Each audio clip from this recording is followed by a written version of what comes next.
Hello friends, good morning. Welcome to my YouTube channel math guide by Manoj Kumar. आज 16 फरवरी 2021 का shift 2 में जो question पूछा गया है, यानी कि 16 फरवरी सेकंड शिफ्ट का एनटीपीसी फौज फेयर जो एग्जाम चल रहा है, तो उसका मैथ एनालिसिस करेंगे। देखिए, मैथ एनालिसिस का पहला क्वेश्चन हमने लिया है, जो एक साइन 1 डिग्री गुना साइन 2 डिग्री इस प्रकार से गुना करके साइन 196 डिग्री तक है। तो आप जानते हैं कि बीच में कोई भी एक जीरो टर्म आ जाता है तो टोटल को जीरो कर देगा। तो आप जानते हैं बीच में कोई एक टर्म तो होगा जो साइन 180 होगा, और साइन 180 का मान कितना होता है, 0 डिग्री होता है। तो 0 गुना कुछ भी क्या हो जाएगा, 0 हो जाएगा। मतलब इसका आंसर 0 हो जाएगा। क्यों होता है आपको पता होना चाहिए। साइन 180 0 होता है। आप देख भी सकते हैं, साइन 180 को लिख सकते हैं साइन 90 प्लस 90, और साइन 90 प्लस थीटा क्या होता है, कॉस थीटा। तो यहाँ पर लिख सकते हैं कॉस 90, और कॉस 90 का मान 0 होता है। या ग्राफ से भी आप देख सकते हैं कि इस प्रकार से जो ग्राफ बनते हैं, तो यहाँ पर से आपको दिखना चाहिए कि ये टोटल कितना होता है, 180 डिग्री, और साइन यहाँ पर होता है 0 डिग्री, यानी कि साइन 0 पर 0 होता है और साइन 180 पर 0 होता है। तो आपका साइन 180 का मान वही होगा जो कॉस 90 का होगा, यानी कि कॉस 90 का मान 0 डिग्री होगा। तो यहाँ पर साइन 180 भी 0 होगा, और 0 गुना कुछ भी 0 हो जाएगा। तो इसका आंसर कितना हो जाएगा, 0 डिग्री। नेक्स्ट क्वेश्चन देखिए, ये क्वेश्चन से है, आपको ये फॉर्मूला पता रहना चाहिए। 1y डिफरेंस मतलब 1 बटा अंतर, और 1y फर्स्ट टर्म और माइनस 1y लास्ट टर्म, इसका यूज करके आपको इसे बनाना है। तो डिफरेंस कितना कितना का है, 4 और 7, 3 का डिफरेंस है, 1 और 4, यहाँ भी 3 का डिफरेंस है, मतलब 1y डिफरेंस। तो यहाँ भी देख सकते हैं 47 से 50 हुआ, 3 का डिफरेंस है। तो 1 बटा difference into 1y first term कितना है 1, तो 1y1 minus 1y last term, तो लास्ट टर्म कितना है 50, तो 1/50। अब इसे हल कर देंगे तो कितना हो जाएगा 1/3, और गुना 1 माइनस ये 50 में से 1 जाएगा तो कितना हो जाएगा 49/50। अब 49/50 किया 150, मतलब ये आपके प्रश्न का आंसर हो जाएगा। क्वेश्चन नंबर देखिए आप थर्ड, इसमें आपको m प्लस n के जगह पर 7 रखना है और m माइनस n के जगह पर 3 रखना है। तो पहले से भी हमने बताया है, या सी एंड डी भी यूज कीजिएगा तो वो भी सुटेबल होगा। तो m प्लस n, m कैसे निकालेंगे, दोनों को जोड़कर 2 से भाग, मतलब 7 प्लस 3/2 तो 10/2 यानी कि 5।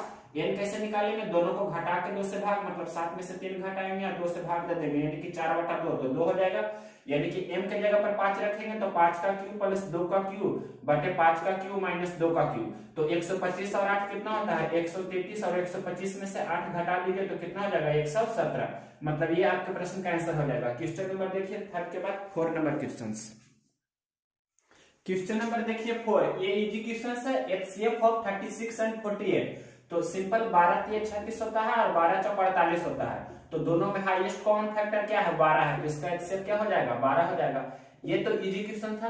क्वेश्चन नंबर देखिए, ये हमने पिछला वीडियो में भी बताया हुआ है कि जब भी आपके प्रश्न में x प्लस 1/x दिया रहे, हम रूल लिख देते हैं x प्लस 1/x बराबर अगर जो k दिया है तो x माइनस 1/x क्या होता है, रूट अंडर k का स्क्वायर करते हैं और क्या करते हैं -4।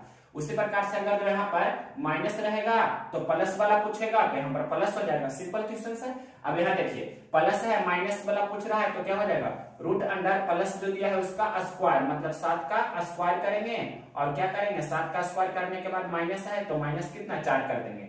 अब 49 में से आप 4 घटाइएगा तो 49 में से 4 घटाइएगा तो कितना हो जाएगा 45, और 45 का वर्गमूल आप जानते हैं कितना होगा, 45 को लिख सकते हैं 9 गुना 5, तो 3√5 आपके प्रश्न का आंसर हो जाएगा। क्वेश्चन नंबर देखिए ये 6, ये सिंपल रेकरिंग का क्वेश्चन है। आप प्लस को सिंपल वे में जोड़ सकते हैं या एक अंक लिख कर भी जोड़ सकते हैं। तो डायरेक्ट हम जोड़ रहे हैं, देखिए 6 3 9 और 2 3 5, मतलब इतना हो जाएगा, और ये 3 1 4, मतलब 4.59 पर रेकरिंग होगा माइनस 2.14 पर रेकरिंग। तो इसे घटा दीजिएगा सिंपल वे में भी, तो वो इजी ही होता है क्योंकि दशमलव के बाद 2 अंक रेकरिंग सभी में है, तो उस वैरायटी से सिंपल एडिशन सब्ट्रैक्शन से बन जाएगा। तो 9 में से 4 जाएगा तो कितना होगा 5, और यहाँ से 5 में से 1 जाएगा तो कितना होगा 4, और यहाँ पर रेकरिंग होगा दोनों पर, और 4 में से 2 जाएगा तो 2, मतलब ये आपके प्रश्न का आंसर हो जाएगा। इसका कहने का मतलब 2.454545 रिपीट होते रहेगा, ये आपका आंसर है। टेस्ट कर सकते हैं जैसे चाहे आप बना। क्वेश्चन नंबर देखिए 7, ये भी सिंप्लीफिकेशन का है, आपको सिंपल सोल्व करना है। 3100 और थोड़ा नीचे लिखते हैं 3125 गुना 120% को लिखेंगे 120/100 माइनस ये माइनस है तो माइनस लिखा, x गुना 90% को लिखेंगे 90/100 और 150 को 150/1 लिख सकते हैं। देखिए कैसे जल्दी से बना रहे हैं, 1 0 से 1 0, यहाँ भी 1 0 से 1 0 कैसे कर दिया।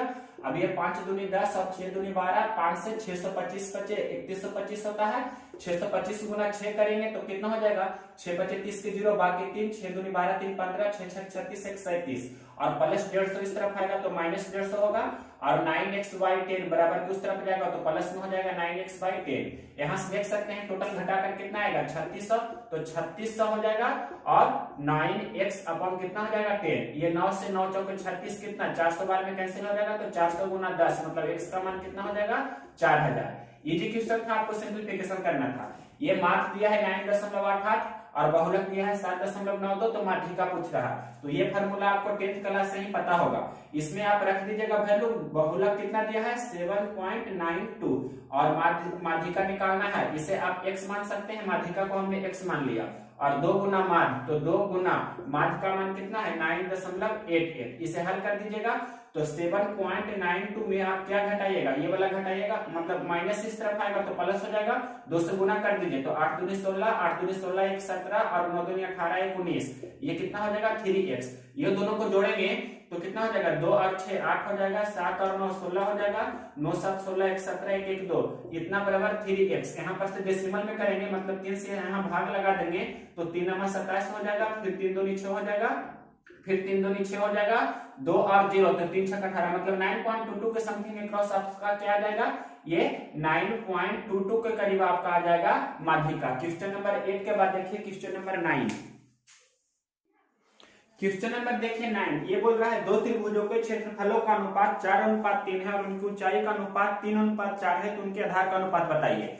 मान लिया कि पहला त्रिभुज का क्षेत्रफल A1, दूसरा त्रिभुज का क्षेत्रफल A2 है और पहला त्रिभुज का क्षेत्रफल क्या हो जाएगा 1/2 गुना आधार, आधार को B1 लिख रहे हैं, ऊंचाई को H1 लिख रहे हैं। उसी प्रकार से दूसरा त्रिभुज का आधार को B2 लिख रहे हैं और ऊंचाई को H2 लिख रहे हैं। आपके प्रश्न में दिया है दोनों त्रिभुज के क्षेत्रफल का अनुपात कितना दिया है 3:4 नहीं 4:3 दिया है क्षेत्रफल का अनुपात और त्रिज्या का अनुपात मतलब H1/H2 आपके प्रश्न में दिया है 4/3, 4:3 ये दिया है आपके प्रश्न में। क्षेत्रफल का अनुपात दिया है 4:3 और ऊंचाई का अनुपात दिया है इसका उल्टा 3:4। आप देख सकते हैं क्वेश्चंस में, आपको यहाँ पर सोल्व करना है तो A1/A2 की जगह पर हम कितना रख देंगे 4/3 और 1/2 से 1/2 तो कैंसिल हो जाएगा। B1 आपको निकालना है तो रहने दिए। H1 का मान कितना दिया है 3 दिया है तो 3 लिखेंगे। H2 का मान कितना दिया है 4 दिया है, B2 ऐसे ही रहने दिए, यहाँ पर 4 लिखेंगे। क्रॉस मल्टीप्लिकेशन करेंगे तो 4 यहाँ चला जाएगा, 3 यहाँ आ जाएगा, यानी कि 4 गुना 4 और यहाँ हो जाएगा 3 गुना 3। यहाँ पर इधर इसी तरफ रहेगा B1/B2, तो B1/B2 का मान कितना हो गया मतलब दोनों के आधार का अनुपात हो गया 16/9। आप ऐसे भी लिख सकते हैं कि B1:B2 कितना हो गया 16:9। ये आपके प्रश्न का आंसर हो जाएगा। क्वेश्चन नंबर 9 के बाद देखिए 10 नंबर क्वेश्चन। क्वेश्चन नंबर 10 क्या कह रहा है, A और B किसी काम को 10 दिनों में करता है, B और C उसी काम को 15 दिन में करता है और C और A 18 दिनों में करता है। B और C 15 दिनों में, C और A कितना दिनों में कर रहा है 18 दिनों में। तो A B C मिलकर उस काम को कितना दिन में करेंगे। तो सिंपल क्वेश्चन है 10 15 18 का एलसीएम निकालेंगे तो टोटल वर्क हो जाएगा कितना 90, मतलब 90 यूनिट हमें टोटल काम करना है। इतना हो गया जो कुल काम हो गया। अब देखिए इसके बाद क्षमता निकाल लेंगे तो 10 9 90 मतलब A और B ये क्षमता निकाल रहे हैं 9 के क्षमता से, 15 6 90 और 18 5 90। तो क्षमता टोटल कितना हो जाएगा मतलब A 2 बार है, B भी 2 बार है, C भी 2 बार है, तो 2 into A plus B plus C का मान कितना हो जाएगा 6 5 11 9 20, यानी कि A और A B C की क्षमता कितना हो गया तो A B C की क्षमता हो गया 10, यानी कि तीनों मिलकर 10 के क्षमता से 90 यूनिट काम करेगा। तो कितना दिन में कर देगा तो 9 दिन में कर देगा। 90 यूनिट काम करना है 10 के क्षमता से, तो क्षमता से डिवाइड कर देंगे, यानी कि 9 दिन आपके प्रश्न का आंसर हो जाएगा। क्वेश्चन नंबर ये था 10 के बाद देखिए क्वेश्चन नंबर 11 नंबर क्वेश्चन क्या है, एक समबाहु त्रिभुज की परित्रिज्या 7 सेंटीमीटर है तो इसकी भुजा बताइए। मतलब कोई समबाहु त्रिभुज इस प्रकार से है और ये समबाहु त्रिभुज की ये होता है भुजा, आपको पता होगा तीनों भुजा बराबर है। इसकी परित्रिज्या, परित्रिज्या कहने का मतलब ये हो गया इसके चारों ओर हमने वृत्त खींचा शीर्ष से होते हुए, तो ये वाला हो गया आपका क्या परित्रिज्या। परित्रिज्या आपके प्रश्न में समबाहु त्रिभुज का क्या होता है मालूम रहना चाहिए, AY√3 होता है समबाहु त्रिभुज के परित्रिज्या। तो प्रश्न में दिया है आपके प्रश्न में परित्रिज्या कितना है, परित्रिज्या 7 सेंटीमीटर है, मतलब ये 7 सेंटीमीटर दिया है। तो यहाँ पर 7 रखेंगे, यानी कि 7 बराबर A/√3। तो यहाँ 7 को 7/1 लिख दीजिए, सबसे अच्छा क्रॉस मल्टीप्लीकेशन कर देंगे। तो A गुना 1 बराबर 7√3, मतलब इसका भुजा की लंबाई कितना हो जाएगी, ये भी 7√3, ये भी 7√3 और ये भी कितना 7√3। इस प्रकार से आपका ये 7√3 सेंटीमीटर समबाहु त्रिभुज की भुजा हो जाएगी। अगर जो आपके प्रश्न में पूछता है कि इसका अंतः त्रिज्या कितना होता है, मतलब इसके अंदर जो वृत्त बनेगा जो पूछेगा तो क्या हो जाएगा, R बराबर हो जाएगा A/2√3। ये भी आपको ध्यान रखना है। क्वेश्चन नंबर 10 के बाद देखिए क्वेश्चन नंबर 11 के बाद 12। एक कल वाला क्वेश्चन देख लीजिए, ये वाला क्वेश्चन करा रहे हैं जो शिफ्ट 1 का क्वेश्चन है कल वाला। तो ये क्वेश्चन है हम जो करा रहे हैं बहुत ही इंपॉर्टेंट है, जो अभी बताया क्वेश्चन उसी पर बेस है। तो इसका हमने पिछले वीडियो में थोड़ा लॉन्ग सॉल्यूशन हो गया था, इसका शॉर्टकट सॉल्यूशन भी देख लीजिए क्या होता है। तो समबाहु त्रिभुज ये है, ये क्या है समबाहु त्रिभुज। तो समबाहु त्रिभुज की जो होता है यहाँ पर R हो गया क्या, R हो गया अंतः त्रिज्या। तो समबाहु त्रिभुज की अंतः त्रिज्या क्या होती है, आपको हमने अभी बताया कि A/2√3। और इसका समबाहु त्रिभुज का ही अगर जो परित्रिज्या पूछे तो समबाहु त्रिभुज की परित्रिज्या को हम क्या से लिखते हैं, कैपिटल R से लिखते हैं। और समबाहु त्रिभुज की कैपिटल R क्या होता है, A/√3 होता है। अगर जो दोनों का आपके प्रश्न में ये पूछे कि दोनों के मतलब जो त्रिज्या का रेशियो क्या होता है, तो क्या हो जाएगा दोनों को त्रिज्या का रेशियो, मतलब A/2√3 लिखेंगे और रेशियो A/√3। कहने का मतलब A से A कैंसिल हो जाएगा, √3 से √3 कैंसिल हो जाएगा, मतलब 1 यहाँ पर होगा, 1 है और 2 गुना 1 मतलब 1 गुना 1। इस प्रकार से रेशियो 2 गुना 1, तो 1:2 आपका हो जाएगा इसका त्रिज्या का रेशियो। तो देखिए दोनों को त्रिज्या का रेशियो क्या हो गया 1:1। अब दोनों को क्षेत्रफल का अनुपात पूछेगा अगर जो, तो क्षेत्रफल क्या हो जाएगा, मतलब 1 का स्क्वायर और ये यहाँ पर क्या हो जाएगा 2 है, तो 2 का स्क्वायर मतलब 1:4 हो जाएगा आपका दोनों के क्षेत्रफल का अनुपात। प्रश्न में दिया है दोनों के क्षेत्रफल कितना है 66, दोनों के क्षेत्रफल का जो अंतर है 66 वर्ग मीटर है। यहाँ कितना है 3, यानी कि 3 यूनिट का वैल्यू कितना दिया है 66 मीटर स्क्वायर। तो 1 यूनिट का वैल्यू कितना हो जाएगा 22 मीटर स्क्वायर। तो 1 यूनिट का वैल्यू निकला जो किसे बोलते हैं, 1 यूनिट का वैल्यू कहने का मतलब क्या हो गया कि अंतः त्रिज्या वाला जो क्षेत्रफल है उसका निकला। तो अंतः त्रिज्या का क्षेत्रफल क्या होगा πr², मतलब स्मॉल r² बराबर कितना हो गया आपके प्रश्न में 22 और पाई का मान 22/7 दे देंगे। r² कितना है अंतः त्रिज्या का A/√3, मतलब A/2√3 है, तो A/2√3 का स्क्वायर बराबर कितना हो जाएगा 22। अब यहाँ से हल कर लीजिए तो सिंपल है, 22 से 22 कैंसिल हो जाएगा, एक लाइन और बढ़ा देते हैं, यहाँ पर A² हो जाएगा और 2 दूनी 4 और गुना 3 लिख सकते हैं, √3 गुना √3 को, और ये 22 रहने दिया तो 22 से 22 कैंसिल हो जाएगा। यहाँ पर से और भी देखिए ये तो 4 गुना 3 7 हो गया, 4 3 12 12 7 84 डायरेक्ट लिखते हैं, A² बराबर कितना हो गया 84 हो गया। तो आपको पूछ रहा है कि एरिया ऑफ इक्विलेटरल ट्रायंगल, मतलब समबाहु त्रिभुज का क्षेत्रफल प्रश्न में पूछा था, समबाहु त्रिभुज का क्षेत्रफल क्या होगा। तो समबाहु त्रिभुज का क्षेत्रफल क्या होता है, समबाहु त्रिभुज का क्षेत्रफल होता है √3/4 गुना भुजा स्क्वायर, √3/4 गुना भुजा का स्क्वायर। तो √3/4 भुजा कितना आ गया आपके प्रश्न में 84, तो यहाँ पर से 21 चौके 84, तो 21√3 सेंटीमीटर स्क्वायर आपका आंसर हो जाएगा। इजी क्वेश्चन था, कल वाला क्वेश्चन था, 12 नंबर में किया। आप देखिए 30 नंबर क्वेश्चन नंबर देखिए 30। 8 सेंटीमीटर और 15 सेंटीमीटर भुजा वाले समकोण त्रिभुज के समकोण शीर्ष से कर्ण पर डाले गए लंब की लंबाई बताइए। मतलब ये आपकी कोई दिया गया है समकोण त्रिभुज, तो समकोण त्रिभुज को हमने यहाँ पर ए नाम दे दिया, ये बी नाम है और ये सी नाम है। तो यहाँ से जो लंब डालेंगे तो ये आपका कोई भी डी नाम यहाँ पर दे देते हैं, तो ये एडी क्या होगा जो पूछ रहा है प्रश्न में। तो एडी बराबर जब भी आपके प्रश्न में पूछे तो यहाँ पर 8 15 दिया है, हम इसे 15 मान लेते हैं, इसे 8 मान लेते हैं। तो एडी बराबर होता है आधार गुने लंब बटे कर्ण, सिंपल अप्रोच है, बस इसका यूज कर दीजिएगा। कहने का मतलब और कर्ण कितना हो जाएगा 8 15, तो ये आपको पता है कितना होता है रेशियो से 17 होता है, यानी कि आधार गुने लंब कहने का मतलब कितना 15 गुना 8/17 तो 120/17 हो जाएगा आपका। मतलब ये लंब की लंबाई, मतलब लंब अगर जो पूछे एडी तो आपका हो जाएगा ये आंसर।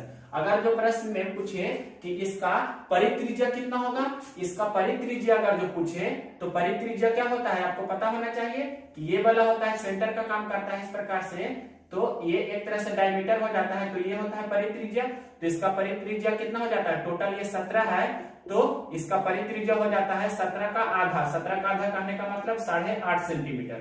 अगर जो इसका अंतः त्रिज्या पूछेगा तो अंतः त्रिज्या क्या हो जाता है, मतलब ये दोनों को जोड़ेंगे और इसमें से घटाएंगे, कहने का मतलब 8 + 15 - 17/2 होता है। तो 15 8 23 में से आप 17 घटा दीजिए, तो 23 में से 17 घटाइएगा बटा 2 कीजिएगा, मतलब कितना हो जाएगा 6/2, कहने का मतलब 3 आपका।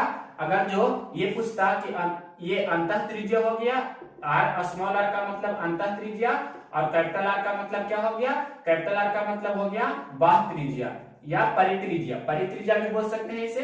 तो परित्रिज्या पूछेगा तो कितना हो जाएगा कर्ण का आधा, और अंतः त्रिज्या पूछेगा, अंतः त्रिज्या कहने का मतलब कैसे निकाले अंतः त्रिज्या, जैसे इसके अंदर में कोई सर्किल है और ये आपका सेंटर है, मतलब तो अंतः त्रिज्या इसका कितना होगा तो 3 सेंटीमीटर, परित्रिज्या कितना होगा तो कर्ण का आधा हो जाएगा। और ये अगर जो लंब पूछेगा एडी लंब, मतलब समकोण से यहाँ डालना रहना चाहिए कर्ण पर लंब। अगर जो ये पूछ रहा है तभी होता है ये दोनों को गुना बटा ये वाला, मतलब आधार गुना लंब या लंब गुना आधार बटा कर्ण, मतलब 15 गुना 8/17। क्वेश्चन नंबर 13 को हमने पूरा डिटेल से बताया।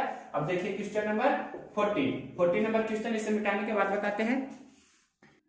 क्वेश्चन नंबर देखिए 14 नंबर क्वेश्चन में tan थीटा -12/5 तो sin थीटा कितना होगा।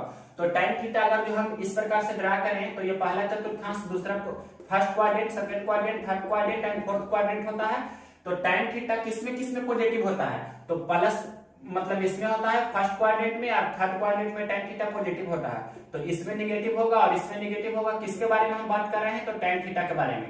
tan थीटा इसमें नेगेटिव होता है और tan थीटा इसमें भी नेगेटिव होता है, और ये दोनों में फर्स्ट और थर्ड में पॉजिटिव होता है। तो अगर जो थीटा सेकंड क्वाड्रेंट में है तो sin थीटा क्या होगा, तो sin थीटा सेकंड क्वाड्रेंट में पॉजिटिव होता है। तो sin थीटा मतलब लंब बटे कर्ण, तो लंब कितना है, tan तो मतलब लंब बटे आधार हुआ तो लंब तो 12 ही है और कर्ण 13 हो जाएगा, मतलब 12/13 हो जाएगा। अगर जो थीटा सेकंड क्वाड्रेंट में है तो आंसर।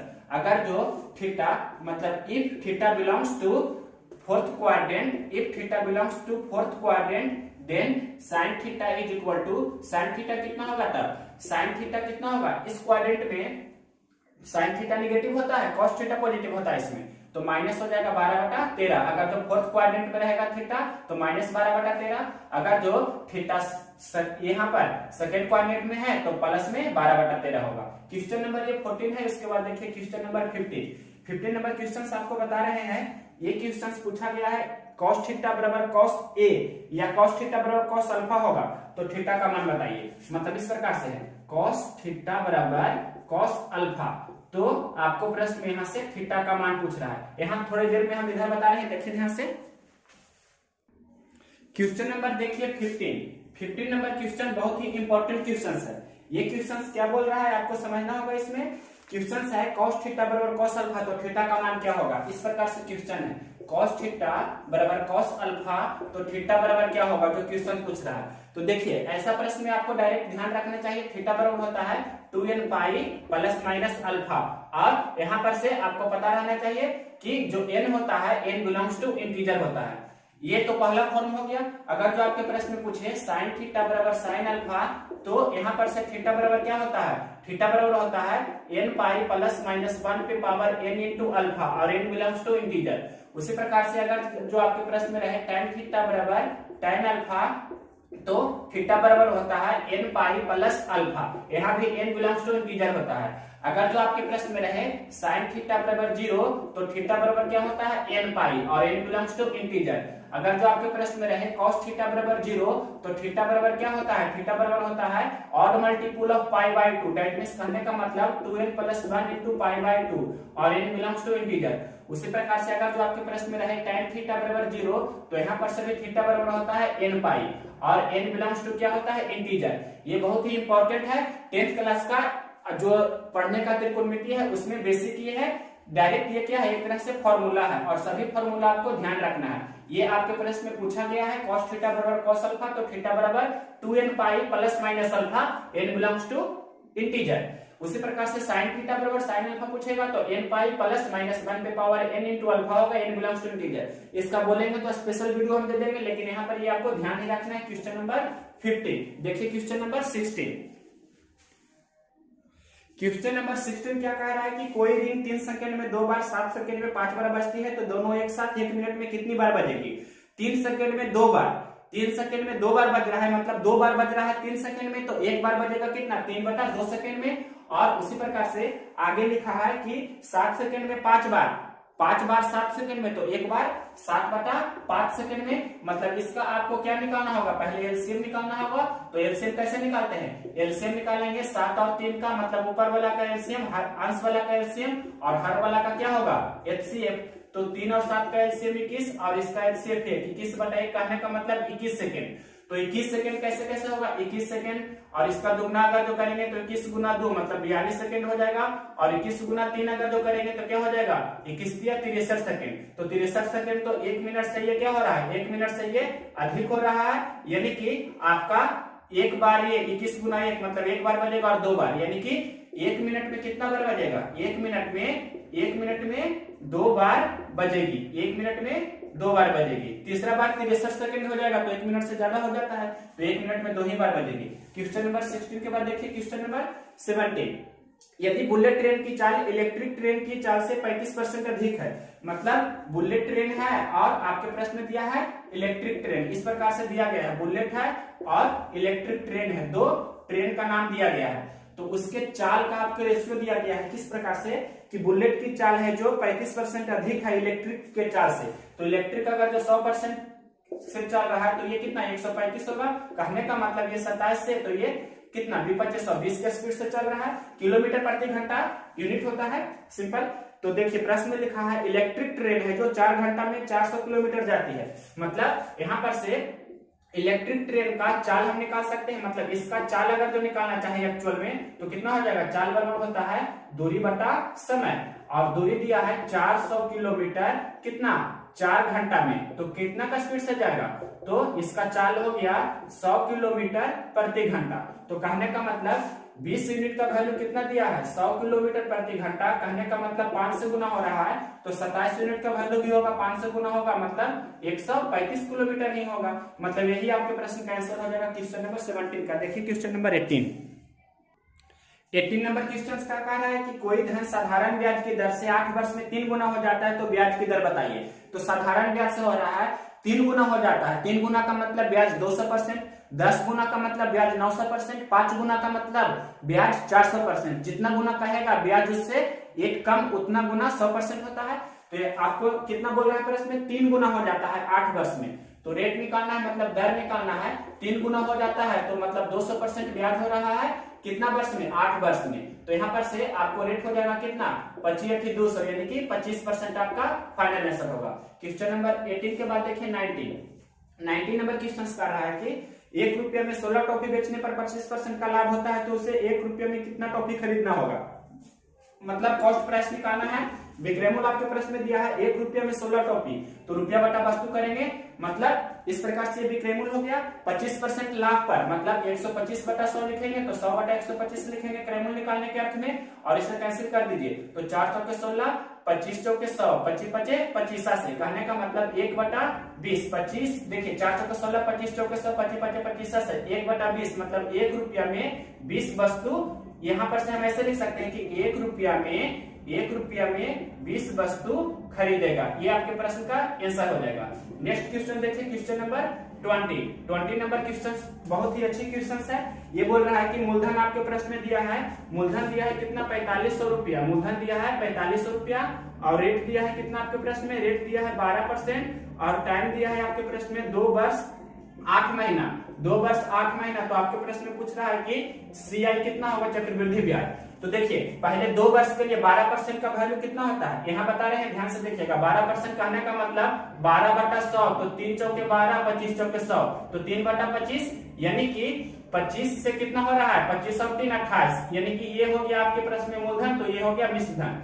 फिर ये हो गया कितना फर्स्ट ईयर के लिए, फिर सेकेंड ईयर के लिए क्या हो जाएगा, ये भी 25 से 28 हो जाएगा। लेकिन अब की बार है 8 महीना, 8 महीना को कैसे लिखेंगे, तो देखिए 12% है, यानी कि 12% वार्षिक है, ये 12% क्या है, वार्षिक है। वार्षिक कहने का मतलब क्या हो गया कि वार्षिक कहने का मतलब एक वर्ष, एक वर्ष कहने का मतलब 12 महीना, 12 महीना का रेट कितना है 12%, तो एक महीना का रेट कितना होगा 1%, तो 8 महीना का रेट कितना होगा, 8 महीना का रेट होगा 8%, और 8% का मतलब कितना होता है 8/100, कहने का मतलब 2 चौके 8, 25 चौके 100, तो 2/25, यानी कि 25 से 2 बढ़ रहा है, यानी कि 27 हो रहा है। इसका 25 गुना 25 कीजिएगा तो कितना हो जाएगा, हम 156 25 होता है, ये होता है 21 168, ये दोनों का डिफरेंस होगा, उसी को सीआई बोलते हैं, आपको पता होगा।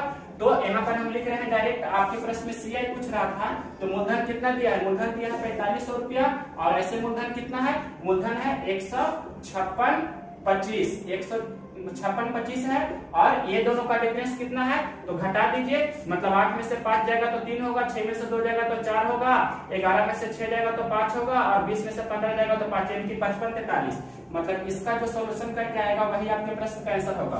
तो क्वेश्चन नंबर 20 तक हमने कवर किया है, जो भी क्वेश्चन था सभी हमने किया है। एक क्वेश्चन और है उसे भी बता देते हैं, 21 नंबर क्वेश्चन, फिर इस वीडियो को हम खत्म कर रहे हैं। और जो भी क्वेश्चन मतलब छोटा है सभी कंप्लीट हो गया है, पहले वाला भी। तो क्वेश्चन नंबर 21 देखिए और इस वीडियो को खत्म करते हैं। क्वेश्चन बोल रहा है कि ये इजी क्वेश्चन है, 3 घंटे 45 35 और 105 सेकेंड के अंतराल पर बजती है, यदि वह एक साथ 6:20 और 15 सेकेंड में इतना बजे बजती है, तो नेक्स्ट टाइम कितना बजे बजेगी, तो 45 35 और 105, मतलब एलसीएम निकालिएगा 45 35 और 105 का, तो एलसीएम निकालिएगा तो कितना हो जाएगा 315 सेकेंड का मतलब कितना हो गया 300 + 15 सेकेंड, कहने का मतलब 300 को बोल सकते हैं 5 मिनट और 15 सेकेंड, 30 मिनट और 15 सेकेंड। तो यहाँ पर से 5 यानी कि 5 मिनट यहाँ जोड़ देंगे और 15 मिनट यहाँ जोड़ देंगे, तो कितना हो जाएगा 6:25 और 30 सेकेंड, ये आपका आंसर हो जाएगा। इजी क्वेश्चन था क्वेश्चन नंबर 21। अब जो भी क्वेश्चन था सभी हमने करा दिया। एक क्वेश्चन साहब है, ये आपका पंचभुज से पूछा गया क्वेश्चन है। पंचभुज कहने का मतलब जैसे त्रिभुज होता है उसी प्रकार से पंचभुज है। तो पंचभुज में आप जानते हैं इस प्रकार से लिखा गया है। क्वेश्चन नंबर 22 देखिए, मतलब कोई पंचभुज के पांचों कोण का अनुपात है 1:11:3:7:5, तो आपको पता होना चाहिए पंचभुज है तो n-2 गुना 180 डिग्री होता है अंतः कोणों का योगफल, तो n के जगह 5 रखेंगे तो 5 - 2 गुना 180 यानी कि 3 गुना 180, तो कितना हो जाएगा 540। यहाँ टोटल कितना है 7 3 10 और 11 10 21 और ये ऐसे जोड़ दीजिए 7 5 12 12 3 15 और 12 12 कितना हो गया 27, मतलब टोटल कितना हो गया 27। तो 27 यूनिट का वैल्यू कितना है 540, तो 1 यूनिट का वैल्यू कितना होगा 20। आपसे प्रश्न में पूछ रहा है कि सबसे छोटे कोण की माप, तो 1 यूनिट का वैल्यू वही हो गया कितना 20 से गुना करेंगे मतलब 20 डिग्री आपके प्रश्न का आंसर हो जाएगा। इजी क्वेश्चन था, मतलब किसी भी जो बहुभुज होता है रेगुलर पॉलीगन उसका अंतःकोणों का योगफल होता है। ये अंतःकोणों का योगफल का फार्मूला होता है n-2 गुना 180। इसका यूज करके हमने n के जगह 5 रखे तो 180 डिग्री हो गया। त्रिभुज में n के जगह 3 रखेंगे तो 3 - 2 1 गुना 180 तो 180 होता है त्रिभुज वाला। चतुर्भुज के लिए n के जगह 4 रखेंगे तो 4 - 2 2, तो 2 गुना 180 360 डिग्री होता है। क्वेश्चन नंबर देखिए 23, ये एडिशन का क्वेश्चन है। आपने x का मैक्सिमम वैल्यू पूछ रहा है, तो यूनिट डिजिट जोड़ते हैं मतलब 1 7 8 और 3 11 का 1 मतलब बाकी एक है। अब देखिए x y और z और +1 जोड़ेंगे तो कितना होना चाहिए 7, मतलब x + y + z इसके बराबर मतलब कितना दिया है 7।